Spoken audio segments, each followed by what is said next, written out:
പ്രിയമുള്ള രക്ഷിതാക്കളെ, ഇത് നിങ്ങളോടാണ്. കഴിഞ്ഞ കുറച്ച് ദിവസങ്ങളായി മാസങ്ങളായി കേരളത്തിൽ നടന്നുകൊണ്ടിരിക്കുന്ന ലഹരി മൂലമുണ്ടാകുന്ന ആത്മഹത്യകളും കൊലപാതകങ്ങളും ഒക്കെ നമ്മൾ അസ്വസ്ഥപ്പെടുത്തുന്നത് ചില്ലറയല്ല. എന്നാൽ ഇത് വളരെ കുറച്ച് ദിവസങ്ങളായി കേരളത്തിൽ കണ്ടുവരുന്ന ഒരു പ്രവണതയാണ് എന്ന് തെറ്റിദ്ധരിക്കുകയും വേണ്ട. കഴിഞ്ഞ കുറച്ച് കാലങ്ങളായി, കൃത്യമായി പറഞ്ഞാൽ കുറച്ച് വർഷങ്ങളായി, 3-4 വർഷങ്ങളായി നമ്മുടെ നാടുകളിലേക്ക് കൃത്യമായ രൂപത്തിൽ ഒഴുകിക്കൊണ്ടിരിക്കുന്ന, ഇടതടവില്ലാതെ ഒഴുകിക്കൊണ്ടിരിക്കുന്ന ലഹരിയുടെ ഒരു ആഫ്റ്റർ എഫക്റ്റാണ് ഇപ്പോൾ സമൂഹത്തിൽ കണ്ടുകൊണ്ടിരിക്കുന്ന ഈ അരാജകത്വം എന്ന് പറയാതെ വയ്യ. ഒരു പരിധിവരെ ആദ്യഘട്ടങ്ങളിലൊന്നും പിടിച്ചു നിർത്താൻ പറ്റാത്ത രൂപത്തിൽ, അല്ലെങ്കിൽ നമുക്ക് മനസ്സിലാവാത്ത രൂപത്തിൽ നമ്മുടെ വീടുകളിലേക്ക്, സ്കൂളുകളിലേക്ക്, ഏറ്റവും ചെറിയ ക്ലാസ്സുകളിലേക്കൊക്കെ ഒഴുകിയ ലഹരിയുടെ ഒരു അതിപ്രസരമാണ് യഥാർത്ഥത്തിൽ ഇപ്പോൾ ആക്ഷൻ ആയിക്കൊണ്ട്, ഇതുപോലത്തെ ആക്രമണങ്ങളായിക്കൊണ്ട് നമ്മൾ കാണേണ്ടി വരുന്നത്. ഇത് ദൗർഭാഗ്യമാണ്. ഇതിനെതിരെയുള്ള നിതാന്ത ജാഗ്രത ആദ്യം തുടങ്ങേണ്ടത് ഇനിയെങ്കിലും വൈകാതെ നമ്മളിൽ നിന്ന് തന്നെയാണ്. മറ്റേതെങ്കിലും ആളുകളെ കാത്തിരിക്കുന്നതുകൊണ്ടോ സംവിധാനങ്ങളെ കാത്തിരിക്കുന്നതുകൊണ്ടോ കാര്യമില്ല എന്ന് ഞങ്ങൾ മനസ്സിലാക്കുന്നു. ജനങ്ങളുടെ ജാഗ്രതയാണ് ആദ്യം വേണ്ടത്. ജനങ്ങൾ എന്ന് പറയുമ്പോൾ കൃത്യമായി ഒന്നാമതായി അത് രക്ഷിതാക്കളാണ്.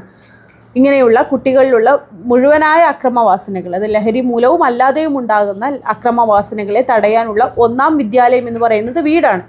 എന്നാൽ അവരുപയോഗിക്കുന്ന ഭക്ഷണമോ ഡ്രഗോ എന്താണെന്ന് മനസ്സിലാവാൻ പോലും പറ്റാത്ത രൂപത്തിലാണ് അത് നമ്മുടെ ഉള്ളിലേക്ക് കയറി വരുന്നത്.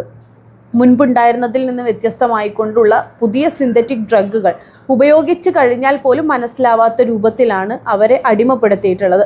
അതെങ്ങനെ മനസ്സിലാക്കാം, അതിൽ നിന്ന് എങ്ങനെ മോചിപ്പിക്കാം, സസ്റ്റൈനബിൾ ആയിട്ടുള്ള, സുസ്ഥിരമായിട്ടുള്ള ഒരു ജീവിതത്തിലേക്ക് നമ്മുടെ കുഞ്ഞുങ്ങളെ എങ്ങനെ കൊണ്ടുവരാം, ഏതൊക്കെ തരത്തിലുള്ള ആക്ടിവിറ്റീസ് നമുക്ക് അവർക്ക് കൊടുക്കാം എന്നൊക്കെ ചിന്തിക്കാൻ വേണ്ടി നമ്മളൊന്ന് കൂടിയിരിക്കുകയാണ്.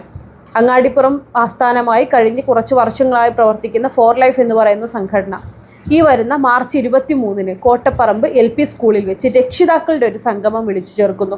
നിങ്ങളെല്ലാവരും ഉണ്ടാവണം. പ്രാദേശികമായി നമ്മുടെ നാട്ടിൽ എന്താണ് സംഭവിക്കുന്നത് എന്നതിനെക്കുറിച്ച് നമുക്ക് ചർച്ച ചെയ്യണം.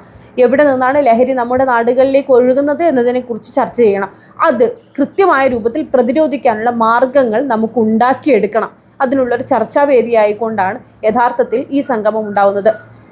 കൗൺസിലിംഗ് സൈക്കോളജിസ്റ്റുകളും സൈക്കാട്രിസ്റ്റുകളും ഒക്കെ പങ്കെടുക്കുന്ന, എക്സൈസ് ഉദ്യോഗസ്ഥർ അടക്കം പങ്കെടുക്കുന്ന ഈ സദസ്സിൽ വെച്ച് നമുക്ക് നമ്മുടെ സംശയങ്ങൾ ചോദിക്കാനും ദൂരീകരിക്കാനുമുള്ള അവസരങ്ങളും ഉണ്ടാവും. നമുക്ക് ജാഗ്രതയോടുകൂടി മുന്നോട്ട് പോകാനുള്ള ഒന്നാം സ്റ്റെപ്പാണ് ഞാൻ വിശ്വസിക്കുന്നത് 23-ാം തീയതി നടക്കുന്ന ഈ രക്ഷിതാക്കളുടെ സംഗമം.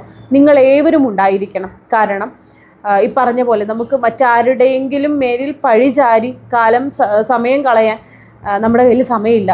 ജാഗ്രത നമുക്ക് അനിവാര്യമാണ്. ആ ജാഗ്രത നമ്മിൽ നിന്ന് തന്നെയാണ് ഉണ്ടാവേണ്ടത്. അതിന് നിങ്ങളെല്ലാവരും ഈ രക്ഷിതാക്കളുടെ സംഗമത്തിൽ പങ്കാളികളാവണം. നമുക്ക് തുറന്ന് സംസാരിക്കണം, നമുക്ക് തടയിടണം. എല്ലാവരും വരുമെന്ന വിശ്വാസത്തോടു കൂടി നജ്മ തബ്ഷീറ.